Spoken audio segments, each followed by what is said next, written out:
sebenarnya ilmu hitam itu tidak memandang itu mau acara sakral seperti apapun, dia akan terus mengirim dan akan terus datang membatalkan ataupun untuk menggagalkan acara tersebut. Dan juga disitulah pentingnya adanya proteksi ataupun hajatan untuk doa-doa tertentu dari si punya hajat agar acara ini bisa berjalan dengan lancar.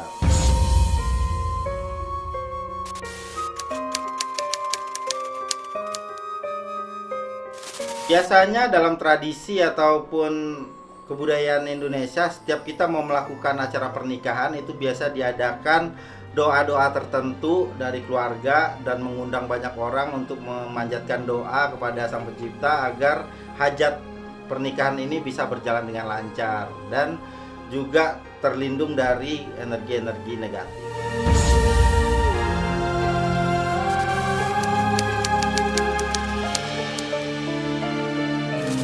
Di Indonesia sendiri itu banyak juga ritual-ritual tertentu dari kebudayaan-kebudayaan yang memang dilakukan sebelum acara pernikahan ini dijalankan agar perjalanan pernikahan ini lancar dan tidak ada kendala seperti santet, teluh ataupun guna-guna. Itu biasanya di hari sehari sebelum acara dijalankan itu sudah ada ritual-ritual tertentu, bahkan sampai paginya sebelum acara itu dimulai itu ada upacara tertentu.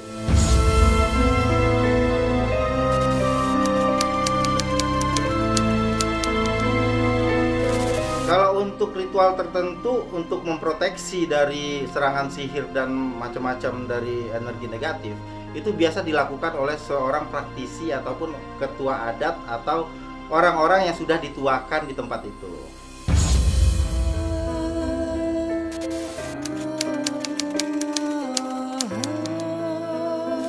Biasanya untuk menggagalkan sebuah acara, seseorang praktisi akan menghitung dulu hari ataupun membuat sebuah rencana yang matang ataupun rencana yang baik untuk menggagalkan sebuah proses pernikahan seseorang.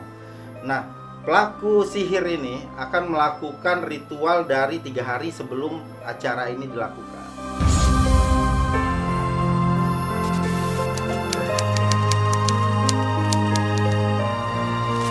Biasa ritual yang dilakukan oleh praktisi ilmu hitam ini adalah memisahkan dari kedua mempelai ini agar di saat ijab kabulnya terbata-bata, terus ada yang kesurupan, ada yang bisa terjadi mungkin meninggal sebelum pernikahan, ada juga yang bisa salah satu dari mereka ini yang berniat untuk kabur ataupun batal dari acara tersebut.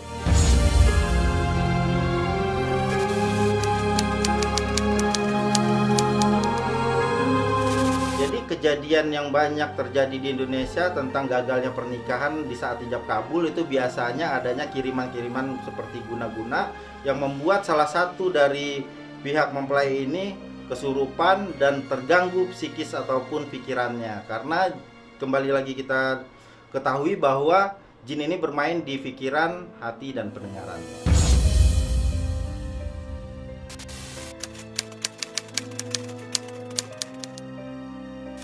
Nah, itulah gunanya kita mengetahui bagaimana setiap kita ingin melakukan sebuah hajat ataupun sebuah keinginan yang akan kita lakukan, harus dijaga hati, pikiran, dan pendengarannya agar tidak terpengaruh ataupun tidak diganggu oleh makhluk-makhluk astral seperti energi negatif.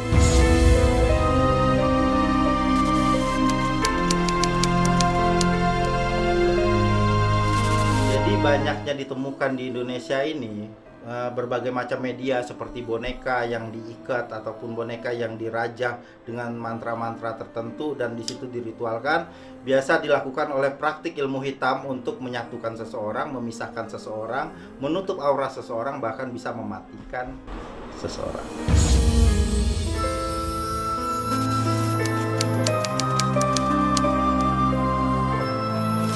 Jadi banyak yang bisa dilakukan oleh seorang praktisi ilmu hitam untuk memperdaya atau mengguna-guna seseorang, mulai dari boneka yang bisa ditelanjangi untuk dia bisa merangsang dari nafsunya, bisa juga dipatahkan ataupun ditusuk pakai jarum, bisa juga diikat pakai tali dengan maksud dia terjerat tidak bisa kemana-mana. Dan ada juga yang memang dikuburkan ke dalam kuburan yang mati berdarah dengan tujuan agar si korban ini tertutup auranya dan merasakan apes selamanya. Bahkan ada juga yang mereka ini dengan tujuan untuk memberikan penyakit kepada seseorang.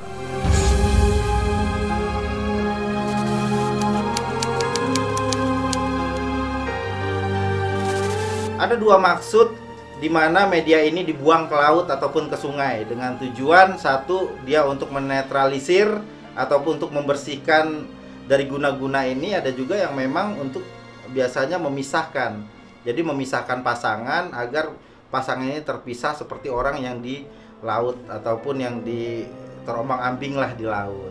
Jadi tetapi di Indonesia ini ataupun di praktik ilmu hitam kebanyakan kalau udah ke laut itu biasanya udah penetralisiran ataupun pembersihan dari ilmu hitam.